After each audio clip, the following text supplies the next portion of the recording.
I'm David Davidson, and yesterday I found myself at the pump track with my two kids, and both of them were going faster and faster and faster, and I realized I wasn't going as fast as I thought I was going. And as I was going around, up and down, and hitting the corners, I thought to myself, I wonder why this feels like so much work when I've been fast at this before.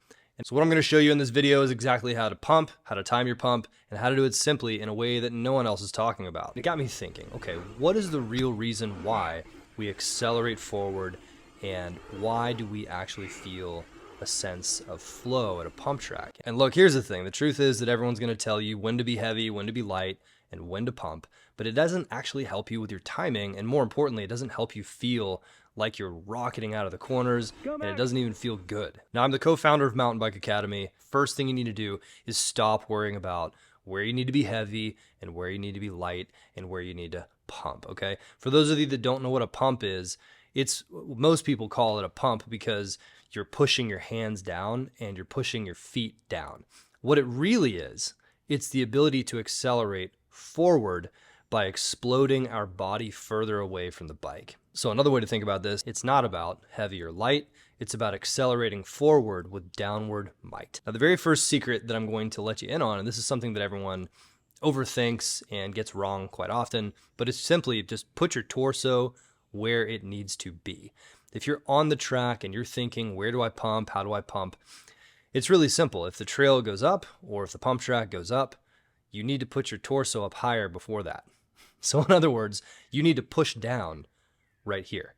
And when I say push down, what I'm not saying is push down with your feet. I'm talking about extending your entire body from a crouch position to getting that back tire as far away as you possibly can during the downward slope. What this does is it gives you upward momentum. And if you do it fast enough, it'll give you some forward momentum too. So once again, that's called torso tracking. Torso tracking is where you put your torso where it's about to need to be.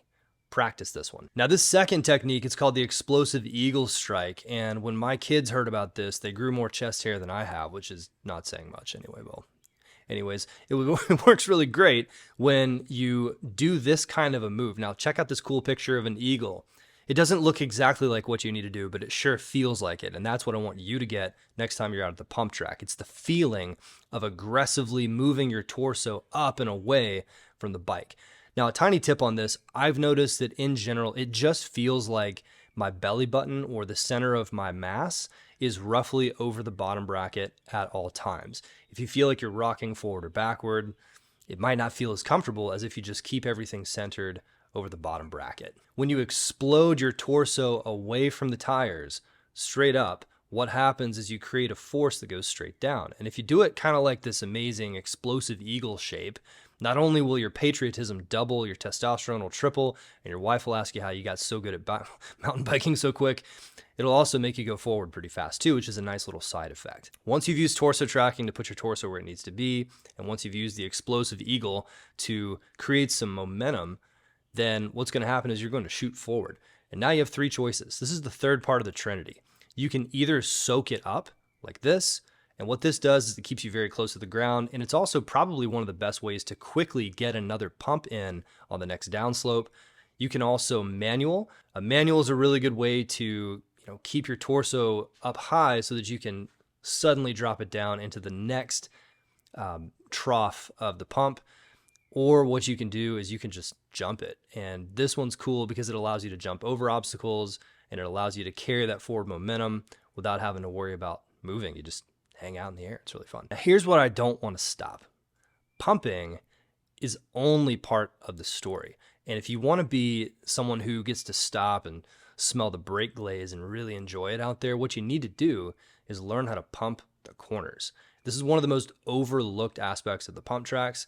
So here's the truth. If you can pump a roller, you can absolutely pump a corner as long as you have a strong core, as long as you have the cornering fundamentals down. So I did an entire breakdown on cornering. I'll include that video down in the description below. My thought for you is to be able to watch that and put it together with the pumping video, and this will translate to anything on the trail, downhill, enduro, racing, pump track, skate park. It translates to all of it. So watch that video after you watch this one, and you'll be able to combine the two. So the main key with pumping a corner is we want to always look ahead with the eyes and the head, And we also want to enter high up in the berm. So the top third is usually the sweet spot. The wrong way to do it is to enter the berm very low and go higher and higher as we go around. That'll actually sap and kill your speed. We're here to get more speed, and to do that, you need to enter relatively high and maintain a tight radius around the top, or you need to enter the turn high and push off the apex of the turn and pump by again, the exploding eagle move. You need to do that in the middle of the turn, but this time instead of up and down, you need to do it sideways. So you're actually pushing the bike away from you this way so that you can create a counter force this way, which pushes you out of the berm. Now, again, like I said, this is harder than it looks. It requires some experimentation, but the key thing here is I want us to move away from the external. Where should your elbow be? Where should your foot be? What body position are we in? Now, here's the secret. The real skill here, the really holy trifecta, if you will, is actually having about 3 or 4 of the most important mountain bike muscles dialed off the bike. And I just did a video about this right before this one. My thought for you is to be able to understand what the hierarchy of those muscles are and how to build them over time. So what I would do as well is go ahead and save that video to watch after this one, because when you combine the two, it allows you to do what I'm talking about in this video effortlessly. Again, the reason why is because if you copy the body position from the YouTube video or the instructor and you put the skeleton in the correct place, but you use the wrong muscles, everything breaks down. We become stiff, we become very reactive, and a pump track is one of the places where if you are proactive and you're the one initiating the movements, it is pure bliss. But if you're reactive in any way, the pump track will show you, and worse off, it'll even crash you because there's very, very little room for error on the pumps. You'll feel it. You'll feel like everything's getting slowed down inside of you. So again, watch that video right after this one. Here, listen closely to me, because if you miss one of these last tips, then it could be really, honestly, a crash. One thing I want you to pay attention to is, where are the children on the pump track? G-force. Where are the kids? Okay, the children are not missing, they're jumping in front of you because they think it's funny. And just, obviously, we want to be patient with the children, we want to be nice to them, but we also don't want to steamroll them, because I'm 200 pounds, and if I'm going 20 miles an hour, that's going to hurt a little kid. I'd feel terrible. So what you want to do is always be careful, be mindful of who else is at the pump track, keep your head on a swivel, and get ready to just stop if you need to. How to make sure that all of this comes together for you is, number one, is max out your tire pressure. Tell me when it's okay. It's probably getting there. Keep going. I'm running 55 to 60 PSI.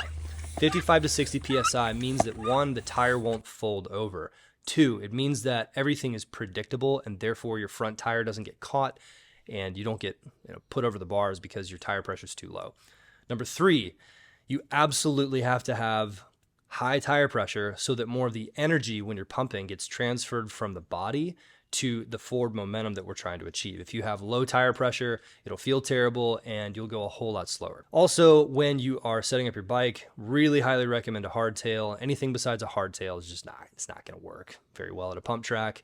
You need a hardtail, and if you don't have a hardtail, either lock out your suspension or max it out. Here's a quick tip for you. If you have rear suspension and you're going from the manufacturer recommended settings to maxing out your rear shock, what you need to do is add pressure in 50-pound increments, cycle the shock by pushing the seat up and down 10 times, and then add 50 pounds of pressure and do it again. Add 50, 25, 50 at a time. What this does is it cycles air into the negative chamber.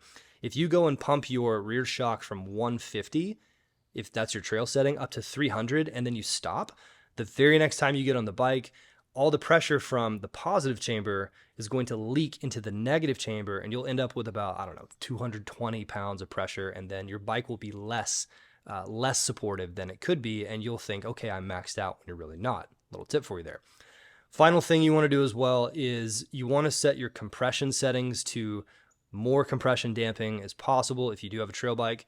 And also if you just have a hardtail, just set that sucker up stiff. I don't like to lock out my shocks, but I do like to set them up very, very stiff, so that way I can control the bike. All right, now final tip about this. To put it all together, You've got the right moves. Go out there and feel them. If you can listen to the tires, this is the final and most important tip, is listen to the tires. So if we listen to the tires,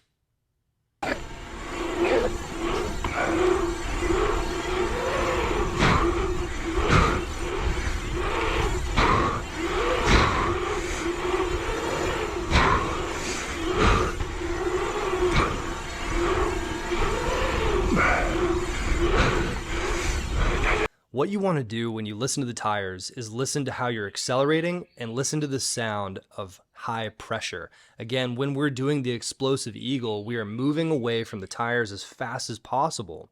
What this does is it increases the pressure on the tires, and you can actually hear how well you're doing this move.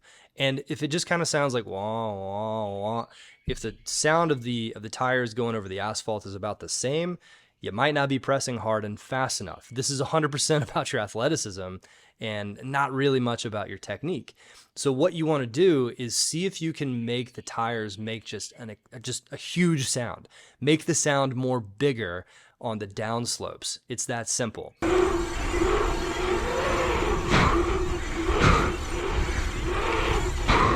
And how you do this is you explode your body up and away from those tires faster. And again, if this is something you've never done, it takes practice, it takes a lot of fitness, and it takes some work. Just scroll down to the bottom here and click on those links to watch the next videos that compare with these, and also click that subscribe button. Shred with confidence, make it happen. See you on the next one.